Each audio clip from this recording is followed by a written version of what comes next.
నడుచుకోవాలని మనము నేర్చుకొచ్చినాం. కాబట్టి చిన్నపిల్లలు కంఠస్థం నేర్చుకోండి అని చెప్తాం. ఎందుకంటే వాక్యమే దేవుడు. ఏంటిది? యోహాను సువార్త 1:1 వాక్యమే దేవుడు అని చెప్పినాడు. మీరు కంఠస్థం చేస్తున్నారంటే అర్థం ఏంటిది? దేవుని కంఠస్థం వాక్యం నేర్చుకుంటున్నారు కాబట్టి దేవుడు జ్ఞానం ఇస్తాడు, చదివిస్తాడు, ఆరోగ్యం ఇస్తాడు, తెలివిస్తాడు, ఇవన్నీ ఇస్తాడు. అందుకే మీరు కంఠస్థం ఏం చేయాలా? నేర్చుకోవాలా. ఇప్పుడు మనము ఇది యొక్క లెసన్ ఏంటంటే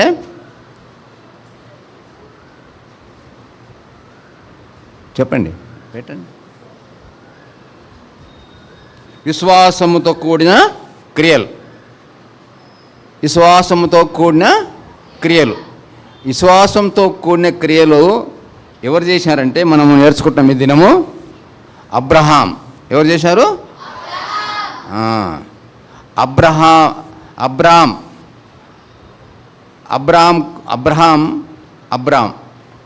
అర్థమవుతుందా? డిఫరెన్స్ ఏమైనా ఉందా? అబ్రహాం. కాబట్టి అబ్రహాం అంటే దేవుడు హెచ్చింపబడ్డవాడని అర్థం. అబ్రహాం అంటే అనేకులకు తండ్రి. దేవుడు అనేకులకు తండ్రి, అబ్రహాం. కాబట్టి ఎప్పుడైతే అబ్రహామును దేవుడు దర్శించినాడో, దేవుడు దర్శనం ప్రకారంగా, ఓ అబ్రహాం, నీ పేరు అబ్రహాం కాదు, ఇప్పటి నుండి నువ్వు అబ్రహాం అవుతావని చెప్పినాడు. ఏమైనాడు? అబ్రహాం పోయి అబ్రహాం అయినాడు. శారాయి పోయి ఏమైంది? వెరీ గుడ్, శారా అయింది. కాబట్టి శారా, ఆమె శారా అంటే అర్థం ఏంటంటే రాజుపుత్రిక. ఏంది? యేసు ప్రభు రాజులకు రాజు, ప్రభులకు ప్రభు. ఎవరైతే యేసు ప్రభును హృదయంలో విశ్వసించి వారి పాపాలు ఒప్పుకొని అంగీకరిస్తారో వారందరూ ఏమవుతారు? రాజుపుత్రిక, రాజుపుత్రులు అవుతారు. బైబిల్ గ్రంథంలో యోహాను సువార్త 1 ఏం రాయబడ్డదంటే 12 యేసు ప్రభువుని ఎందరు అంగీకరించారో అనగా తన నామమున విశ్వాసం ఉంచు వారికి రాజుపుత్రుడు లేకపోతే రాజు కుమార్తెగా అవుతారు. కాబట్టి చిన్నపిల్లలైనా పెద్దలైనా బైబిల్ గ్రంథంలో 8 సంవత్సరాలప్పుడే రాజు అయినారు. ఏమైనారు? 8 సంవత్సరాలప్పుడే రాజు అయినారు. 8 సంవత్సరాల కంటే తక్కువ ఉన్న వాళ్ళు ఎవరు ఉన్నారా ఈరోజు పిల్లల్లో? అందరూ 8 ఎబో ఉన్నారు కదా. కాబట్టి మీరు కూడా రాజులు కావాలా. రాజులు కావాలంటే ఏం చేయాలా? రాజు అయిన యేసు ప్రభును హృదయంలో చేర్చుకోవాలా. అయ్యా ఎట్లా చేర్చుకుంటాము అంటే, యేసు ప్రభు నీ కొరకు శిలువలో గాయాలు పొందినాడు, పాతిపెట్టబడ్డవాడు, తిరిగి లేచినాడు విశ్వసించి ఆయన నమ్ముకుంటే, విశ్వసిస్తే మనము దేవుని పిల్లలము అవుతాం. కాబట్టి మొట్టమొదలుగా అబ్రహాము ఈ యొక్క ఏ అధ్యాయంలో తెలుసా మీకు? బైబిల్లో ఎన్ని ఖండాలు ఉన్నాయి? ఎన్ని పుస్తకాలు ఉన్నాయి? 66 కదా. 66లో ఆది కాండము, నిర్గమకాండం, లేవి కాండం, సంఖ్యాకాండం ఎవరు రాశారో చెప్తారు ఎవరన్నా? మోషే రాశాడు. Very good. 5 ఖండాలు ఎవరు రాసినారు? మోషే. 10 ఆజ్ఞలు ఎవరు ఇచ్చినారు? 10 ఆజ్ఞలు ఎవరు ఇచ్చినారు? దేవుడు ఇచ్చాడు మోషేకు. ఈ మరి 5 ఖండాలు, 5 పుస్తకాలు, ఆది కాండం, నిర్గమకాండం, లేవి కాండం, సంఖ్యాకాండం ఎవరిచ్చారు ఇది? దేవుడు ఏం చేశాడు? మీ క్లాసుల్లో ఏం చేస్తారు? డిక్టేషన్ చెప్తారు కదా, టీచర్ చెప్పినప్పుడు రాసుకుంటారు కదా. అట్లే మోషేకు దేవుడు దర్శనమిచ్చి డిక్టేషన్ చెప్తే ఆయన ఈ 5 ఖండాలు, 5 పుస్తకాలు, ఆది కాండం, నిర్గమకాండం, లేవి కాండం, సంఖ్యాకాండం, ద్వితీయోపదేశకాండం, ఈ ఖండాలు రాశాడు. ఇప్పుడు మనము ఏ అధ్యాయం ఏం చదువుతున్నాము? ఆది కాండంలోని చదువుతున్నాం. ఏం చదువుతున్నాము? ఆది కాండంలో ఈ విశ్వాసముతో కూడిన క్రియలు. విశ్వాసముతో కూడిన క్రియలు ఎవరు చేసినారు తెలుసా? అబ్రహాం. ఎవరు చేశారు? విశ్వాసులకు అబ్రహాము అనేకులకు తండ్రి అంటే విశ్వాసులకు తండ్రి. ఎవరైతే విశ్వాసం ఉంచుతారో వాళ్ళకందరికీ ఆయన తండ్రిగా అవుతాడని బైబిల్ సెలవిస్తుంది. కాబట్టి అబ్రహాంకు మొట్టమొదలు మరి చాలా సంవత్సరాలు అయింది కానీ ఆయన కుమారులు లేరు. కాబట్టి దేవుడు ఏం చేసినాడంటే అబ్రహాంకు వాగ్దానం చేసినాడు. ఎప్పుడు? ఆయన 75 సంవత్సరాలు ఉన్నప్పుడు నీకు కుమారుని ఇస్తానన్నాడు. 75 సంవత్సరాలప్పుడు కుమారుని ఇస్తాను చెప్పినాడు కానీ కుమారుని ఇయ్యలే.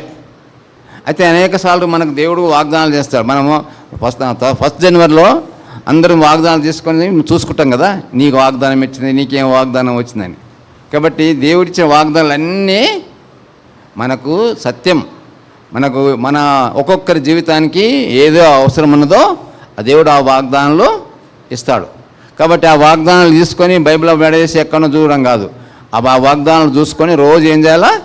నాకు ఇచ్చిన వాగ్దానం ప్రభువా మరి నాకు నెరవేర్చమని ప్రార్థన చేసుకోవాలి. రోజు ఏం చేయాలా? వాగ్దానాలు పడేయడం కాదు. కాబట్టి ఈయన కూడా నీ కుమారుని ఇస్తాడు 70 సంవత్సరాలు ఉన్నప్పుడు.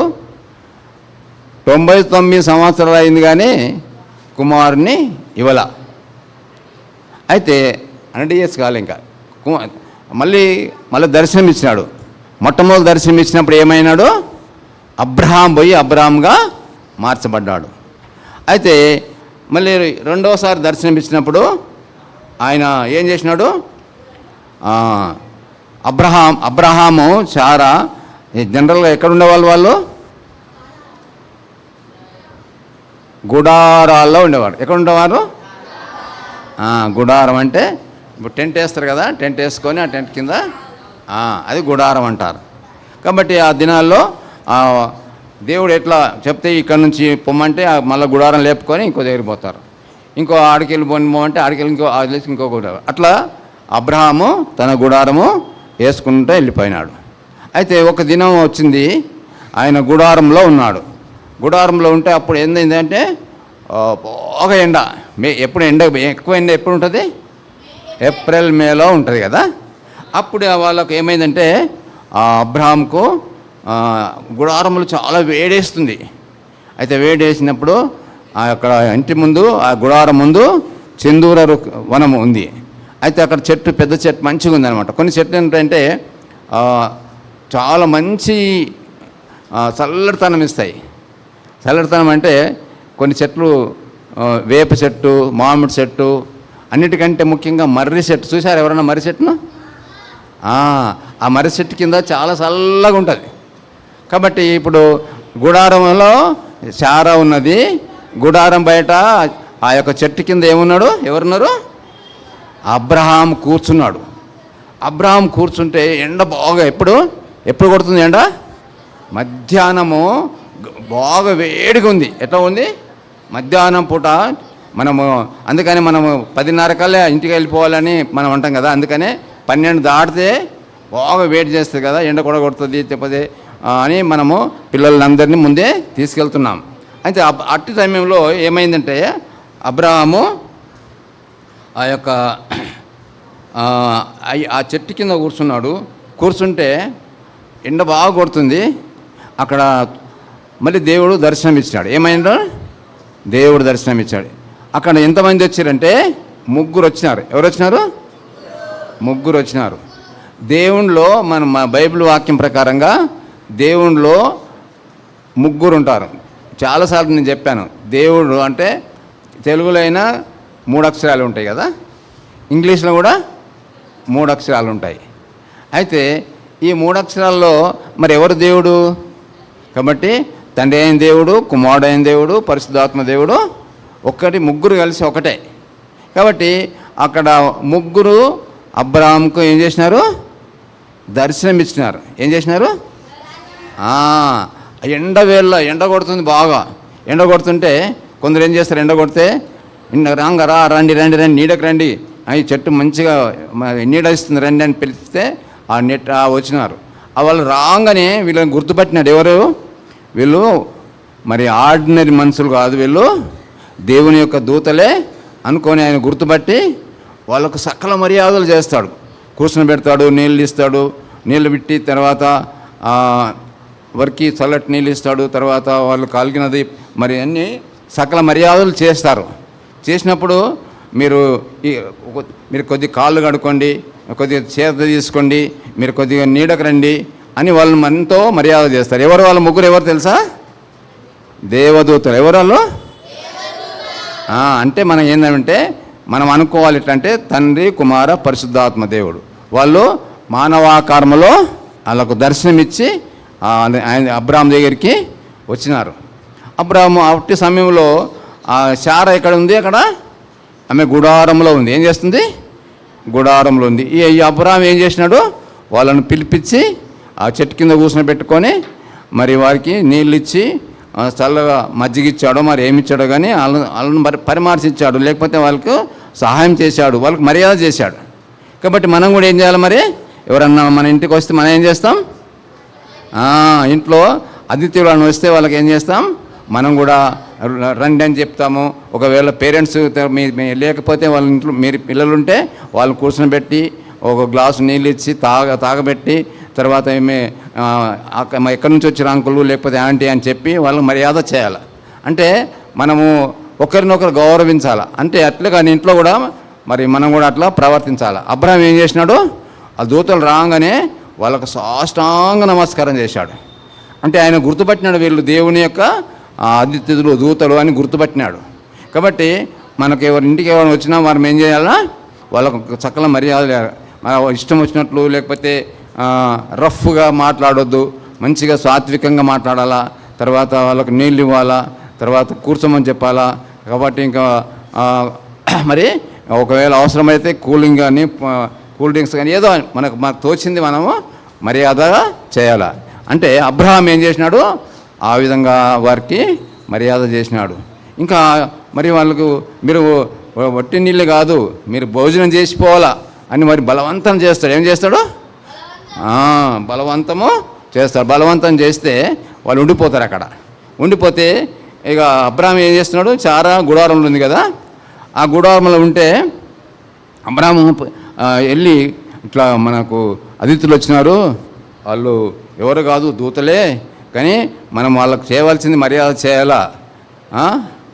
అప్పుడు అటు సమయంలో ఏమైందంటే వాళ్ళు ఆల్రెడీ తినేసినారు, వంట చేసుకొని తినేసి కూర్చున్నారు. మధ్యాహ్నం అంటే ఎండ టైంలో తినేసి రెస్ట్ తీసుకుంటున్నారు. అట్టి సమయంలో ఈ అబ్రహాం పోయి చారాకు చెప్తాడు, ఇట్లా మన దగ్గరికి చుట్టాలు వచ్చినారు, వాళ్ళకు కావాల్సిన మర్యాద మనం చేయాలా, నువ్వేం చేస్తావు? 3 మానికల పిండి తీసుకుపోయి రొట్టెలు చెయ్యి అని చెప్తాడు. ఇక ఈ ఆమెకు పని చెప్తాడు. ఏం చేస్తాడు? రొట్టెలు చేయమని పని చెప్తాడు. కాబట్టి మనం కూడా ఎవరన్నా మనకు పని చెప్తే ఏం చేయాలా? నమ్మకంగా చేయాలి. ఆమెని మంచిగా రొట్టెలు తయారు చేసింది. ఈయన ఆమె పని చేస్తుందని ఈయన ఒకటి ఊకోలే. ఈయన ఏం చేసినాడు? పరిగెత్తిపోయి ఆ మందకి వెళ్ళిపోయి మంచి మంచి పెయ్యను తీసుకొచ్చి మరి దాసులకు చెప్పి దబదబ కోసేసి మంచి వాసన వచ్చేటటువంటి కర్రీస్ తయారు చేస్తాడు. ఆమె చారా ఏం చేసింది? రొట్టెలు తయారు చేసింది, ఈమె కర్రీస్ తయారు చేసింది. ఇంకా మిగతా అన్ని తీసుకొచ్చి వారిని కూర్చుని పెట్టి మర్యాదగా వారికి భోజనము పెడతాడు. ఆ భోజనం పెట్టి అప్పుడు తినేస్తారు. వాళ్ళు తినేసి ఇక మేము వెళ్ళిపోతున్నాము అని చెప్పి వారిని ఆశీర్వదించిపోతారు. ఏమని ఆశీర్వదిస్తారు తెలుసా? 99 సంవత్సరాలు అయింది ఆమెకు. 75 సంవత్సరాలు ఉన్నప్పుడు వాగ్దానం చేసినాడు. ఏమని ఇచ్చినాడు? నీకు సంతానం ఇస్తా, నీ సంతానాన్ని దీవిస్తాను అని 12వ అధ్యాయంలో చెప్తాడు. 17వ అధ్యాయంలో దర్శనమిస్తాడు. ఇక మళ్ళీ 19వ అధ్యాయంలో ఏమంటాడు? వారికి 18వ అధ్యాయంలో వారికి విందు చేస్తాడు. చేసిపోయేటప్పుడు ఏం చేస్తాడంటే, నీకు 99 సంవత్సరాల లోపల ఉన్నావు కాబట్టి నీకు కుమారుడు ఇస్తాడు దేవుడు అని చెప్తాడు. శారా ఏం చేస్తుంది? వీళ్ళు మాట్లాడుకుంటుంటే మెల్లే గుడారంలోకి వెళ్ళి వింటుంది. విని ఏం చేస్తుంది? నేను ముసలిదాన్ని, నా భర్త ముసలోడు, మరి నాకెట్లా మరి సంతానం కలుగుతుంది అని నవ్వుకుంటుంది. కాబట్టి అప్పుడు దూతలు ఏమంటారు? దేవునికి అసాధ్యమైంది ఏది లేదు, ప్రభుకు సమస్తము సాధ్యం. కాబట్టి మనం ఏం చేయాలా? మనకు ఆ హార్డ్ సబ్జెక్ట్ ఉంది అనుకోండి, మనం ఏం చేయాలా? ప్రభువా మరి హార్డ్ సబ్జెక్ట్ ఉంది, నాకు అర్థం చేయమని దేవుని అడిగితే దేవుడు ఏం చేస్తాడు? జ్ఞానము తెలివిస్తాడు. కాబట్టి అక్కడ అబ్రహాంకు ఏం చేసినాడు? మరి ఆ యొక్క నీకు సంతానం అవుతుంది, నువ్వు నమ్ము అంటే నవ్వుతుంది. ఏమంటుంది? నవ్వుతుంది. నవ్వుతే నువ్వు నవ్వొద్దు, తప్పకుండా నీకు సంతానం కలుగుతుంది అని చెప్పి వెళ్ళిపోతారు. కాబట్టి ఆయన ఆ విధంగా చెప్పి అయిపోయిన తర్వాత ఇక సంవత్సరం అయిపోతూ ఉంటుంది. సంవత్సరం అయిపోతే ఆమె గర్భం ధరిస్తుంది. ముసలితనమున మరి ఆ యొక్క కుమారుని కంటుంది. కుమారుని పేరు ఏంటంటే ఇస్సాకు. ఇస్సాకుని ఏం చేసినారు? ఆమె ఏమన్నది? నవ్వింది కదా, నవ్వినది. నవ్వు అంటే ఏంది అర్థం? ఏంటంటే నవ్వు అంటే ఇస్సాకు అని అర్థం. ఏంది? నవ్వు అంటే ఆమె నవ్వినది కాబట్టి అర్థం ఏంటంటే ఇస్సాకు అని పేరు పెడతా. ఇస్సాకు అంటే అర్థం ఏంటంటే నవ్వు అని అర్థం. కాబట్టి అబ్రహాంకు ఇస్సాకు మరి కుమారుడు ఇచ్చినాడు. అయితే ఆ కుమారుడు పుట్టినప్పుడు ఏం చేస్తారు? కొందరు చాలామంది కుమారుడు పుడితేనేమో మంచిగా పండుగ చేస్తారు, కుమార్తె పుడితే ఏడ్చుకుంటూ కూర్చుంటారు. కాబట్టి కుమారులు పుట్టినా కుమార్తెలు పుట్టినా మరి మనము సంతోషించాలి. కాబట్టి మరి మీ పిల్లలకి అర్థం కాదు, కానీ నేను చెప్తున్నా అక్కడ కుమారుడు ఇస్సాకును ఇచ్చినందుకు వాళ్ళు మంచిగా ఏం చేసినారు? పండుగ చేసుకున్నారు వాళ్ళు. కాబట్టి మరి మనం కూడా పండుగ చేసి అందరిని పిలిపించి వారికి మనం చేస్తాం కదా. ఆ విధంగా పెరిగి పెద్దగా అయిపోతుంటాడు ఇస్సాకు పెద్దగా అయిన తర్వాత దేవుడు ఏం చేసినాడు? ఏం వాగ్దానం ఇచ్చినాడు? నీకు కుమారుని ఇస్తాను, నీకు కుమారుడిని మరి తండ్రి మరి ఏమవుతాడు? అనేకులకు ఆయన నీ ద్వారా నీ సంతానాన్ని ఆశీర్వదిస్తాను అని చెప్తాడు. కాబట్టి ఆశీర్వదిస్తానని చెప్పి ఆ విధంగా పెద్దగా అవుతుంటాడు. దాదాపు మీ లేకనే 13 years 14 years అవుతుంది. ఇస్సాకు అవుతుంటే దేవుడు ఏం చేశాడంటే క్రియ అంటే మనం ఏమంటున్నాము ఇక్కడ? మన దినము విశ్వాసముతో కూడిన క్రియ. అంటే మనము విశ్వాసం లేకుండా మనం ఏం చేయలేం. విశ్వాసం కలిగి ఉండాలా, క్రియ చేయాలా. కాబట్టి విశ్వాసము క్రియలు రెండు కలిగితేనే మనకు ఫలితము వస్తుంది. కాబట్టి విశ్వాసం లేని పని కానీ విశ్వాసం లేని క్రియలు కానీ వ్యర్థం. కాబట్టి మనము విశ్వాసం ఉండాలా, మరి పని కూడా ఉండాలా. కాబట్టి అప్పుడు ఏం చేసినాడు? దేవుడు ఏం చేసినాడంటే పెద్దగైన తర్వాత దేవుడు శోధించాడు. ఏం చేసినాడు అంటే కష్టాలు వచ్చేసినాయి. ఏమైనా కష్టం వచ్చింది? ఓ అబ్రహాం, నీకు ఒక్కడైన కుమారుణ్ణి నువ్వు వెళ్ళిపోయి ఆ యొక్క నేను చూపించే పర్వతం మీద ఆ యొక్క మరి నీవు ఆ యొక్క బలి ఇవ్వాలని చెప్తాడు. ఏమంటాడు? బలి ఇవ్వాలని ఆయన చెప్తాడు. కాబట్టి ఆయన ఏం చేస్తున్నాడు? మరి కొండకెళ్ళి ఆయనకు బలి ఇవ్వడానికి వెళ్తాడు. చూడండి, ఇక్కడ చూడండి ఏమంటున్నాడో. బైబిల్ గ్రంథంలో ఉంటే ఈ సంగతులు జరిగిన తర్వాత దేవుడు అబ్రాహాము శోధించను. ఎట్లాగైనా అబ్రాహాము అని పిలువగా అతను చిత్తం ప్రభు అని. అప్పుడు ఆయన ఒకడైనా నీ కుమారుని అనగా నువ్వు ప్రేమించిన ఇస్సాకును తీసుకొని మోరియా దేశమునకు వెళ్ళి అక్కడ నేను నీతో చెప్పు పర్వతం మీద అతన్ని దహన బలిగా అర్పించమని చెప్పాడు. కాబట్టి దేవుడు ఏం చేసినాడు? అబ్రహాము ఇస్సాకు ఇచ్చిండు మంచిగానే. అయితే ఇస్సాకు ఇచ్చిన తర్వాత ఆయన చూడండి పిల్లలు వినండి, ఇచ్చిన తర్వాత ఏం చేసినాడు? ఆయన బలి ఇవ్వమంటే ఈ రోజుల్లో అట్లా బలిస్తలేరు, కానీ కొందరు డ్యామ్లు అది కడుతుంటే తర్వాత ఏదన్నా ఇల్లు కడుతుంటే పిల్లలను తీసుకుపోయి ఎత్తుకపోతారనమాట. ఎత్తుకపోయి వాళ్ళని కోసేస్తారనమాట. కోసేసి అక్కడ ఇల్లు నిర్మాణం చేస్తారు. అయితే ఇక్కడ దేవుడు ఏమంటున్నాడు? నువ్వు నాకు బలి ఇవ్వమన్నాడు. ఎవరికి అన్నాడు? దేవుడు అబ్రాహాముతో ఏం చెప్పినాడు? ఇస్సాకును నాకు బలి ఇవ్వమని చెప్పినాడు. బలి ఇవ్వమని చెప్పినప్పుడు మరి దేవుడు ఏం చెప్పిన వాగ్దానం? నీ సంతానాన్ని దీవిస్తాను, నీ సంతానం ఆశీర్వదిస్తాను, నిన్ను దీవించే వారిని దీవిస్తాను, నీ సంతానము ఆకాశ నక్షత్రాలను చూడము, ఆకాశ నక్షత్రాల కంటే ఎక్కువ అయిపోతారు అని చెప్పినాడు. కాబట్టి ఎవరైనా మనము ఆ ఆకాశం చూసి నక్షత్రాలు లెక్క పెడతాం కదా, పెట్టలేము, చాలా ఉంటాయి అన్నమాట. అట్లాగే అబ్రాహాంకు ఒకటే కొడుకు ఇచ్చిండు. ఆ ఒక్క కొడుకుని మళ్ళీ ఏమడుగుతున్నాడు? బలి ఇవ్వమంటున్నాడు. అయితే ఆ బలి ఇవ్వడానికి మనకు ఇంటి దగ్గర 2 కిలోమీటర్లు 3 కిలోమీటర్లు ఒక హాఫ్ అన్ అవర్లోనే మనం మందిరానికి వస్తాం కదా. అయితే ఆ బలి ఇవ్వడానికి ఎన్ని రోజులు పడుతుందంటే వాళ్ళు ప్రయాణం చేయడానికి 3 రోజులు పడుతుంది. ఆ 3 రోజులు అందుకని ఇక్కడ ఏమంటున్నాడు,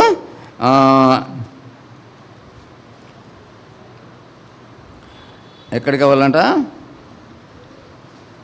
ఆ పనివారితో మరి ఇక్కడ ఆ మొరియా పర్వతానికి, మొరియా దేశానికి వెళ్ళి అక్కడ ఏ పర్వతం మీద చూపిస్తానో ఆ పర్వతం మీద నువ్వు బలి అర్పించాలని చెప్తాడు. కాబట్టి ఏంటి, దేవుడు లేక 100 సంవత్సరాలకు కొడుకునిచ్చినాడు, అతను తీసుకుపోయి బలి అర్పించమని చెప్తున్నాడు.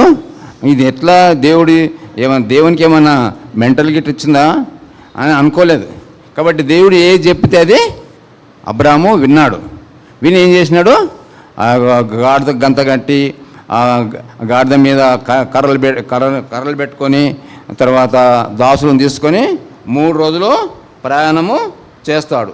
3 రోజులు ప్రయాణం చేసి వచ్చిన తర్వాత ఏం చేస్తాడు, అక్కడ మరి బలి అర్పించడానికి వెళ్తూ ఉంటారు. అయితే అప్పుడు ఆ దేశానికి వచ్చిన తర్వాత, ఆ మోరియా దేశానికి వచ్చిన తర్వాత ఆ కొండ మీద, ఏ కొండ మీద అయితే చూపిస్తారో ఆ కొండ మీద ఏం చేయాలా, ఈయనకు బలి అర్పించాలా. కాబట్టి అర్పించడానికి వెళ్ళినప్పుడు ఏమవుతుందంటే వాళ్ళకి చెప్తారు దాసులకు, మీరు ఇక్కడ ఉండండి, నేను నా కుమారుడు వెళ్ళి మళ్ళీ నేను బలి అర్పించి మళ్ళా వస్తాం. ఏం చెప్పినాడు, నేను కుమారుడు ఇక బలి అర్పించి మళ్ళీ వస్తాను అని ఎవరు చెప్పినారు? అబ్రహాము చెప్తాడు. ఎవరు చెప్తాడు? అక్కడున్న దాసులకు, మీరు ఇక్కడనే ఉండండి, నేను ఇస్సాకు వెళ్ళి దేవునికి బలి అర్పించి వస్తాను. ఇప్పుడు ఎవరు అడిగినాడు బలి ఇమ్మని? దేవుడు అడిగినాడు కదా. ఎవరితో అడిగినాడు? అబ్రాహాంతో అడిగినాడు. ఎవరికి బలి ఇవ్వాలా? ఎవరిని బలి ఇవ్వాలా? ఇస్సాకును బలి ఇవ్వాలా. ఇక తీసుకొని పోతుంటుండే అక్కడ అర్థం ఏంటంటే దాసులను అందరిని అక్కడ నిలబెట్టి ఇస్సాకు పైన ఏం చేసినాడు, కర్రలు మోపించుకొని వీపు పైన మోపించుకొని ఇక ఆయన కత్తి పట్టుకొని అగ్గి పట్టుకొని పోతా ఉన్నారు ఇద్దరు. ఎవరు పోతున్నారు? అబ్రహాము, ఇస్సాకు. ఆ యొక్క పర్వతంకి ఏ పర్వతం అయితే చెప్పినాడో ఆ పర్వతానికి వెళ్ళి అక్కడ ఏం చేస్తాడు, అక్కడ బలిపీఠము కడతారు. కట్టిన తర్వాత మరి కట్టెలు ఎవరు మోసుకుపోతున్నారు? ఇస్సాకు అంటే మనము ఎగ్జాంపుల్గా యేసు ప్రభుకు సూచన. ఇస్సాకు అంటే ఎవరు? యేసు ప్రభుకు సూచన. యేసు ప్రభు 2000 సంవత్సరాలకు వచ్చినాడు, కానీ ఇస్సాకు ఎప్పుడో దాదాపు చాలా సంవత్సరాల క్రితమే ఆయన అబ్రాహాంకు కలిగినాడు. అయితే కట్టెలు ఎవరు మోసుకుపోతున్నారు? ఇస్సాకు. యేసు ప్రభు కూడా సిలువ ఎట్లా ఆయనంతలో ఆయన మోసుకొని పోయినాడు కదా. ఎందుకు? మన పాపాల కొరకు ఆయన సిలువ ఎక్కినాడు. అదేవిధంగా ఒకడైనా ఈ యొక్క ఇస్సాకును బలి ఇవ్వడానికి అబ్రాహాము ధైర్యం చేసి కత్తి పట్టుకొని నిప్పు తీసుకొని పోతున్నాడు కొండ మీదకి. అయితే ఇస్సాకు అడుగుతాడు, ఏమంటే నాయనా మరి కత్తి ఉంది, నిప్పున్నది, కట్టెలున్నాయి, కానీ మరి బలి పశువు ఎక్కడ ఉంది అంటే దేవుడు ఏమంటాడంటే సరే అబ్రాహాం ఏమంటాడు ఇస్సాకు తోటి, దేవుడే చూసుకుంటాడు. ఏమన్నాడు? ఆ దాసులకు ఏం చెప్పినాడు? నేను ఇస్సాకు వెళ్ళి బలి అర్పించి మళ్ళీ వస్తామన్నాడు. అర్థమవుతుందా? ఏమంటున్నాడు? నేను నా కుమారుడు వెళ్ళి బలి అర్పించి మరలా మేము వస్తామన్నాడు. అంటే మేమంటే ఎంతమంది వస్తారు? ఈ ఇస్సాకునగా బలి ఇవ్వాలి, కానీ వచ్చేటోడు ఎవరు? ఇద్దరు వస్తారు. కానీ ఆయన విశ్వాసం ఎందుకంటే నేను బలి ఇచ్చినా కూడా, నేను చంపేసినా కూడా మళ్ళీ ఆయన బతికిస్తాడు, మళ్ళీ మేము తిరిగి వస్తామని విశ్వాసం ఉంది. ఎవరికి ఉంది? అబ్రాహాం. అల్లి వెళ్ళిపోయి ఇక తీసుకెళ్తాడు. అదేవిధంగా కట్టెలు మోసుకుంటా ఆ పర్వతంకి వెళ్తాడు. పర్వతంకి వెళ్తాడు. అదేవిధంగా యేసు ప్రభు కూడా సిలువ మోసుకుంటూ ఎక్కడ వెళ్ళినాడు? గొల్గోతకి వెళ్ళినాడు. అయితే వెళ్ళిన తర్వాత ఆ శిలువ మీద యేసుప్రభుని సిలువేస్తారు. అయితే ఈ యొక్క ఇస్సాకుని ఏం చేస్తాడు అబ్రాహాం? ఆ యొక్క మోసుకుపోయిన తర్వాత బలిపీఠం కడతాడు. బలిపీఠం కట్టి బలిపీఠం మీద ఏం చేసినాడు చూడండి, కనపడుతుందా? ఇస్సాకును బండబెట్టినాడు. కాబట్టి ఇస్సాకును బండబెడితే ఇస్సాకు మీలాకనే 14 15 years 13 years ఉంటాడు. చేతులు కట్టేస్తే తర్వాత కాలు కట్టేస్తే ఎవరైనా నొక్కుంటారా? ఓ అబ్బో, ఇంత చిన్నపిల్ల నేను ఒక చిన్న బాబు వచ్చినాడు, సిస్టర్ ఎత్తుకొని పోతుంటే నేను రాను అంటున్నాడు. ఈయనను తీసుకుపోయి బలిపీఠం పెట్టేసి తర్వాత కాలు కట్టేసినా కూడా ఏమనలే, మౌనంగా అట్లాగే ఉన్నాడు. కాబట్టి అంటే అర్థం ఏంటంటే యేసుప్రభు కూడా ఆయన తిట్టినా కొట్టినా మరి ఏమనకుండా ఆయన మౌనంగా ఉన్నాడు. అదే ఇస్సాకుకు సూచనగా యేసుప్రభుకు సూచన ఇస్సాకు అప్పుడే మరి చూపించినాడు. అందుకనే కట్టేసినారు, కాళ్ళు కట్టినారు, చేతులు కట్టేసినారు, కట్టేసి పండబెట్టినాడు. అంతవరకు ఇంకా దేవుడు చెప్తున్నాడు వాగ్దానం. కానీ విశ్వాసం క్రియ, ఏమి క్రియ? అతను బలి అయ్యాలంటే ఏం చేయాలా?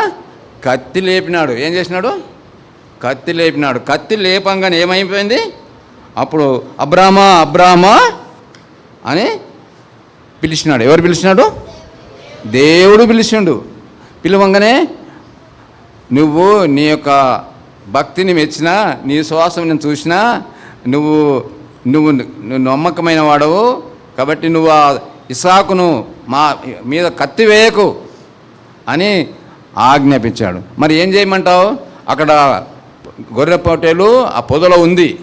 ఆ పొదలు అదుకుంటే ఆ గొర్రె పొట్టలు తీసుకొచ్చి ఇస్సాకును అక్కడి నుంచి తీసేసి ఆ గొర్రె పొట్టేలు బలి అర్పించమని చెప్తాడు.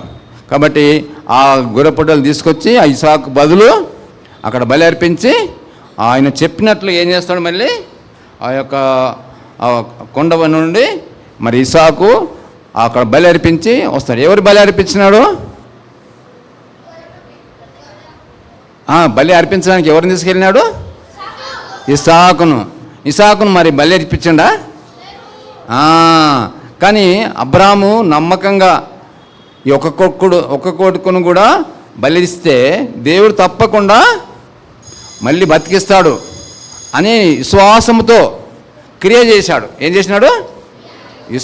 కాబట్టి మనకు ఏదన్నా పని అప్పచెప్పినప్పుడు నమ్మకంగా చేయాలా, పని చేయాలా.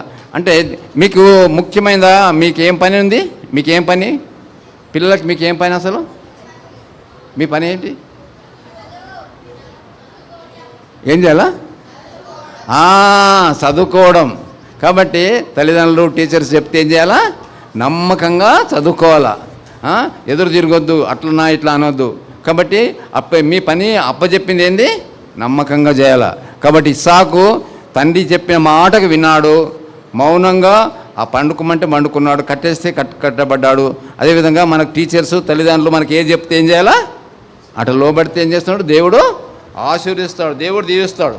కాబట్టి అబ్రామా నువ్వు అని ఆ యొక్క ఎవరు చెప్పినారు? యెహోవా దూత చెప్పింది. మొట్టమొదలు దేవుడు మాట్లాడినాడు. అబ్రాహాం అన్నాడు, ఇస్సాకును ఇచ్చినాడు. ఇస్సాక్ అంటే ఏంటంటే నవ్వు అని అర్థం.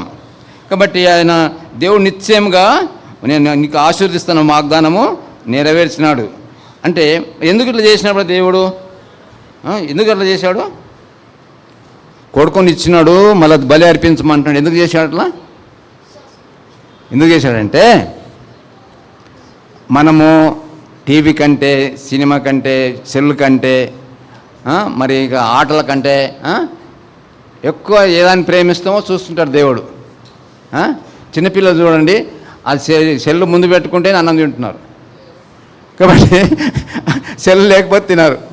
అదేవిధంగా మనం కూడా మన జీవితాల్లో దేవుని కంటే ఎక్కువగా ఏది ప్రేమిస్తున్నామా? సినిమాలు ప్రేమిస్తున్నావా, చిక్కలు ప్రేమిస్తున్నావా, కొట్లాటలు ప్రేమిస్తున్నావా, లేకపోతే గిచ్చుడు ప్రేమిస్తున్నావా, అల్లరి చేసే ప్రేమిస్తున్నావా? కాబట్టి మనం ఏం చేయాలా? ఇస్సాకు వాళ్ళే ఏం చేయాలా? మా తల్లిదండ్రులు చెప్పినట్లు, అబ్రాహాము చెప్పినట్టు ఇస్సాకు లోబడాడు. కాబట్టి మీకు కూడా టీచర్స్, తల్లిదండ్రులు చెప్పినట్లు లోబడితే ఏమవుతాడో దేవుడు దీవిస్తాడు. కాబట్టి ఇక్కడ ఏమన్నాడు? ఇస్సాకుకు ఎందుకు అట్లా దేవుడు శోధించాడంటే నాకంటే ఎక్కువగా కొడుకును ప్రేమిస్తున్నాడా అంటే అడుగుతున్నాడు. కాబట్టి మనం కూడా చదువు కంటే టీవీని, చదువు కంటే సెల్లును, చదువు కంటే ఇంకేదైనా ప్రేమిస్తే మనకు నష్టం. కాబట్టి ఇక్కడ మనం ఏం చేయాలా? దేవుని ఏం చేయాలా? ప్రేమించాలా. దేవుని ప్రేమించడం అంటే దేవుని మాటకు లోబడడం. సండే స్కూల్కు టైంకి రావాలా, కంఠస్థ వాక్యం నేర్చుకోవాలా. ఇవన్నీ చేస్తే మీరేమో మంచోళ్ళు అవుతారో, ఆశీర్వాదం పడతారు. కాబట్టి మీకు ఇప్పుడు అర్థం కాదు ఆశీర్వాదం అంటే ఏంటిది. ఇస్సాకు కూడా అర్థం కాలే.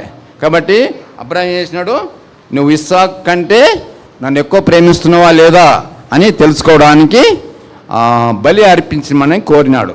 కాబట్టి ఇక్కడ మరి మన జీవితాల్లో మనం కూడా ప్రభుకు లోబడాలా. ఏం చేయాలా? ప్రభుకు లోబడాలా. కాబట్టి అబ్రాహాము మొట్టమొదటి ఎక్కడున్నాడు? ఏడ కూర్చున్నాడు? అబ్రాహాం చెట్టు కింద కూర్చున్నాడు. ఏడ కూర్చున్నాడు? ఏ టైంలో? అది మధ్యాహ్నం బాగా ఎండ కొడుతుంది కదా. ఎంతమంది వచ్చారు ఆయన దగ్గరికి? 3 అంటే మనకు దూతలు అనమాట. తండ్రి, కుమార, పరిశుద్ధాత్మ వచ్చినారు. ఏమని చెప్పినారు వాళ్ళకు? వాళ్ళు మంచిగా దావత్ ఇచ్చిన తర్వాత, తినబెట్టిన తర్వాత, తిన్న తర్వాత ఏమన్నాడు? వాళ్ళు 3 నీకు కుమారుని ఇస్తా అని చెప్పి కుమారుని ఇచ్చినాడు. ఈ శారా ఇస్తానని చెప్తుంటే శారా ఏం చేసింది? నవ్వింది. నవ్వు అంటే ఏంటంటే ఇస్సాకు అని అర్థం. నవ్వు అంటే ఏంటిది? ఇస్సాకు. అందుకే ఆమె నవ్వినది కాబట్టి ఆయన ఇస్సాకు అని పేరు పెట్టినారు. కాబట్టి దేవుడు లోకాన్ని ఎంతో ప్రేమించినాడు. అంటే దేవుడు ప్రేమించి యేసుక్రీస్తుని మనకు ఇచ్చినాడు. కాబట్టి ఆయన నీ కొరకు, నా కొరకు బలి అర్పించబడి ఆయన చనిపోయి తిరిగి లేచినాడు. ఆయన విశ్వాసం ఉంచితే మనం కూడా తిరిగి లేచి యేసు రాజ్యంలో ఉంటాం. కాబట్టి ప్రార్థన విని దేవుడు మనకు జవాబిస్తాడు. ఏం చేస్తాడు? మనం ప్రార్థన చేస్తే మన ప్రార్థనకు దేవుడు వింటాడు, వింటి జవాబు ఇస్తాడు. కాబట్టి మనం ఏం చేయాలి? మరి మనం ఎప్పుడైతే ప్రార్థన చేస్తామో నమ్మాలా, తర్వాత వెయిట్ చేయాలా. నమ్మాలా, వెయిట్ చేయాలి. వెయిట్ చేయడం అంటే ఏంటిది? ఇప్పుడు మనం బయట ప్రయాణం చేస్తుంటాం. ప్రయాణం చేస్తుంటే ట్రాఫిక్ లైట్ వస్తుంది కదా. మొట్టమొదలు ఏమొస్తుంది? ఆగు అని వస్తుంది. తర్వాత మొత్తం ఆగిపోమండి వస్తుంది. కొద్దిసేపు అయిన తర్వాత ఎల్లో అని గ్రీన్ లైట్ వస్తుంది. అదేవిధంగా మనం దేవుడు అడగంగానే అప్పుడే కొన్నిసార్లు ఇయ్యడు, కొన్నిసార్లు ఇస్తాడు. కొన్నిసార్లు పేతురు ఏం చేసినాడు? నేను మణిగిపోతున్నా, అయ్యా నన్ను రక్షించమంటే వెంటనే రక్షించినాడు. కొన్నిసార్లు దేవుడు లేట్ చేస్తాడు. అయితే ఆయన ప్రకారంగా మనం విసుకగా ప్రార్థన చేసేది నేర్చుకోవాలి. మన జీవితాల్లో ఏం చేయాలా? ఏదైనా ఇప్పుడు మీకు పెన్సిల్ కానీ, రబ్బర్ కానీ, బట్టలు కానీ, నీ బర్త్డే వస్తే డ్రెస్సులు కావాలని అడగాలంటే ఏం చేయాలి? మొట్టమొదటి మీరు ఏం చేయాలి? ఏమనాలా? అమ్మ నాయన అడగొద్దు, ఏసైని అడగాల. ఏం చేయాలా? నేను కూడా మరి అమ్మ వాళ్ళు చాలా బీద వాళ్ళు ఉండ్రి. అయితే నేను ప్రార్థన చేసుకునేవాడిని, మాకు ఇది కావాలంటే అప్పుడు వాళ్ళు దాచుకున్న పైసలు పోగానే నాకు ఇచ్చేవాళ్ళు. అట్లా మొట్టమొదటి ఏం చేయాలా? ఏసయ్యను ప్రార్థన చేయాలి. కాబట్టి ఏసయ్యకు ప్రార్థన చేస్తే దేవుడు మనకు సహాయం చేస్తాడు. కాబట్టి మరి దేవుడు ఎంతో ప్రేమించాడు. కాగా ఆయన అద్వితీయ కుమారుని పుట్టినవాని విశ్వాసం ఉంచువాడు నశింపక నిత్యం పునః అనుగ్రహించబడని యోహాను సువార్త 3:16 రాయబడ్డది. కాబట్టి మనం ఏం చేయాలా? నమ్మాలా, వేచి ఉండాలా. ఏం చేయాలా? నమ్మాలా, వేచి ఉండాలా. కాబట్టి ఇక్కడ ఏమంటున్నాం అంటే మరి ఒక్కడైన కుమారుని అర్పించమని ఎవరు అడిగినారు? దేవుడు అడిగినాడు కదా. చిన్నవాడు అక్కడికి వెళ్ళి మొక్కాడు. వీళ్ళు ఏం చేసినారు? మరి మొక్కినాడు పోయి. కాబట్టి అబ్రాహాం ఏం చేసినాడు? మరి మనం కూడా దేవునికి మరి మొక్కితే దేవుడు సహాయం చేస్తాడు. తర్వాత బిడ్డ పేరు ఏం పేరు? నవ్వు అంటే ఏంది? ఇస్సాకు. కాబట్టి కత్తి లేపినాడు కదా, కట్టేసినప్పుడు ఎవరు ఆపినాడు? దేవదూత అబ్రామా ఆగు అని చెప్పినాడు. కాబట్టి ఆయన ఆగి అక్కడ గొర్రె పిల్లని తీసుకొచ్చి బలి అర్పించి మళ్ళీ తిరిగి వస్తాడు. కాబట్టి మన జీవితాల్లో కూడా విశ్వాసము, క్రియలు ఉండాలి. మరి దినం కంఠస్థ వాక్యము మరి చెప్తాను వినండి. ఇక్కడ కంఠస్థ వాక్యం ఏంటంటే రోమా 8:32. ఏంది? రోమా 8:32.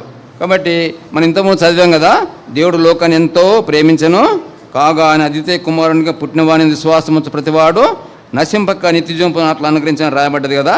యోహాను సువార్త 3 ఎంత చెప్పండి, 3:16. అయితే ఈరోజు కంఠస్థ వాక్యం ఏంటంటే చెప్పండి, తన సొంత కుమారుని అనుగ్రహించుటకు వెనుక తీయక మనందరి కొరకు ఆయనను అప్పగించిన వాడు ఆయనతో పాటు సమస్తమును మనకెందుకు అనుగ్రహింపడు. రోమా 8:32. కాబట్టి ఇస్సాకును బలి అర్పించినాడు అంటే యేసు ప్రభు మన కొరకు బలి అయినాడు. యేసు ప్రభును దేవుడు మనకిచ్చినాడు. అబ్రాహాము ఇస్సాకుని ఇచ్చినాడు. యేసు ప్రభును దేవుడు మనకిచ్చినాడు. యేసు ప్రభునే కాకుండా దేవుడు ఏం చేస్తాడంటే సమస్తానికి ఆయన అధిపతి. ఏంటిది? యేసు ప్రభు ఏంటిది?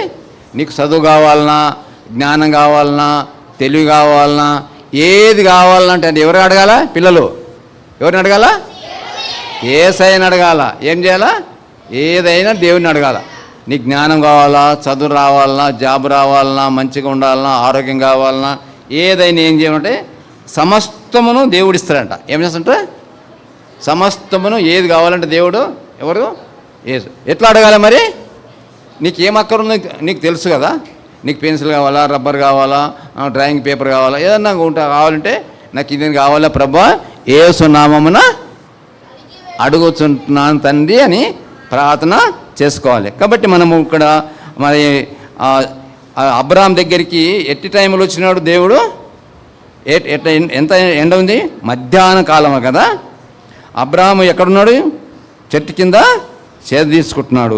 ఎంతమంది వచ్చిండ్రు? 3 వచ్చిన దేవదూతలు. మరి వాళ్ళు బిందు చేసిన తర్వాత ఏమని వాగ్దానం చేసినారు? నీ కుమారుని ఇస్తున్నానని చెప్పినాడు. ఆ కుమారుని పేరు ఏం పేరు? ఇస్సాకు. కాబట్టి దేవుడు తన సొంత సమయంలో మనకిస్తాడు. ఏం చేస్తాడు? ఇప్పుడు కొందరు ఏం చేస్తారంటే బ్లేడ్ ఉంటాయి కదా, తల్లిదండ్రులు గడ్డం చేసుకున్నది, అది మనం చేసుకుంటాం, గడ్డం చేసుకుని పోతుంటాం, మనం తెగుతుంది కదా. అంటే తల్లిదండ్రులు ఇయ్యరు, ముట్టొద్దని చెప్తారు. అదేవిధంగా మనకి ఏ టైంలో ఏది అవసరం ఉందో దేవునికి తెలుసు. కాబట్టి మీ చిన్నపిల్లలకు కావాల్సింది చిన్నపిల్లలకి ఇస్తాడు, పెద్దవాళ్ళకి కావాల్సింది పెద్దవాళ్ళకి ఇస్తాడు. మరి 10th క్లాస్ చదివే వాళ్ళకు అలాంటి జ్ఞానం ఇస్తాడు. ఇంటర్మీడియట్ పోయే వాళ్ళకు ఇంజనీరింగ్ సీట్ ఇస్తాడు. ఇవన్నీ కూడా దేవుడు సమస్తం ఇస్తాడంట. ఏమస్తాడా? ఏం చేస్తాడు దేవుడు? ఇప్పుడు ఏమన్నాడు? తన సొంత కుమారుని అనుగ్రహించడానికి వెనుక తీయక మనందరి కొరకు ఆయనను అప్పగించిన వాడు ఆయనతో పాటు సమస్తమును ఎందుకు అనుగ్రహించడని మనం బైబిల్లో మరి రోమా 8 ఈ కంఠస్థ వాక్యం.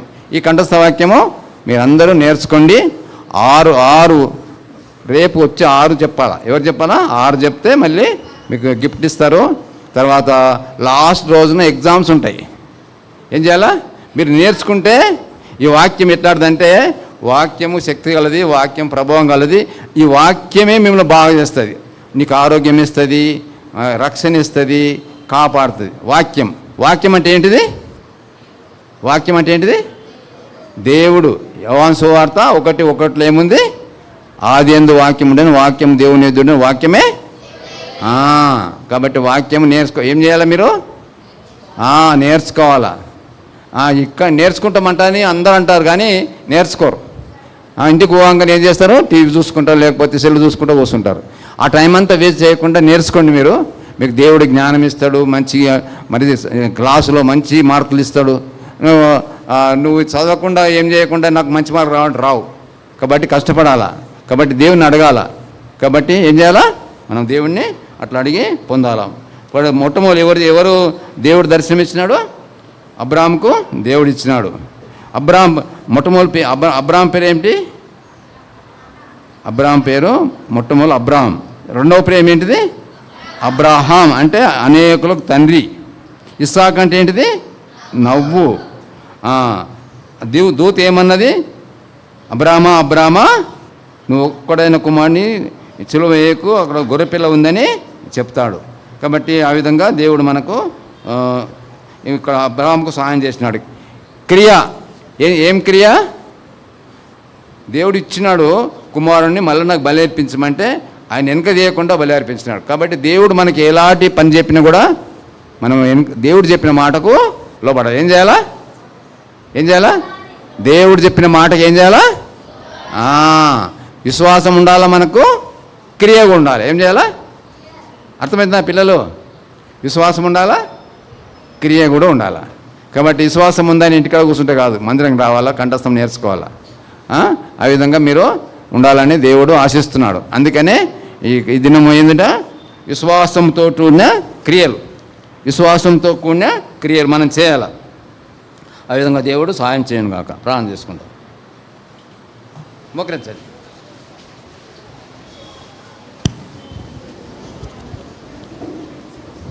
కళ్ళు మూసుకోవాలా, మోకరించడం కాదు. దేవుడు దీవిస్తాడు. మీరు ఇస్సాకును దీవించినట్లు మిమ్మల్ని కూడా దీవిస్తాడు. కాబట్టి కళ్ళు మూసుకోవాలి, అందరు కళ్ళు మూసుకోవాలి, ప్రార్థన చేసుకుంటాం. ప్రేమ తండ్రి, జీవన దేవ, యేసుక్రీస్తుకరమైన నామమున స్తుతి అని చెల్లిస్తున్నాం. ప్రభా, మనకు క్షమించండి, ఇంతవరకు కాపాడినావు.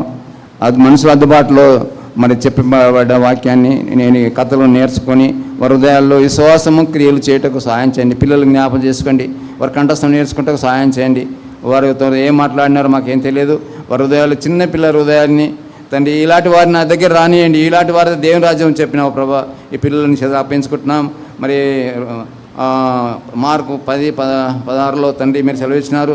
వాళ్ళ పిల్లలు నా దగ్గరికి వచ్చినప్పుడు వాళ్ళని ఎత్తుకొని దీవించినట్లుగా ఈ సండే స్కూల్ పిల్లలను, జూనియర్ క్లాస్లో ఉన్నవారిని, మరి కేజీలో ఉన్నవారిని, సీనియర్ అన్నవారిని మీరు ఎత్తుకొని దీవించి ఆశీర్వదించి వారికి చిన్నప్పుడే రక్షణ దయచేయండి. నీ వాక్యాన్ని ప్రేమించడానికి, నేను ప్రేమించడానికి సహాయం చేయండి. టీచర్స్ కూడా వారిని దీవించండి. వాళ్ళు కూడా శ్రద్ధగా మరి పిల్లలకు గైడెన్స్ ఇచ్చడానికి సహాయం చేయండి. మరి చేయబడ్డ పరిచయం నీరు కడిపలింప చేయమని, మరి క్లోజింగ్ లెసన్లో కూడా సహాయపడమని, వచ్చిన పిల్లలను వారి కుటుంబాలను దీవించండి.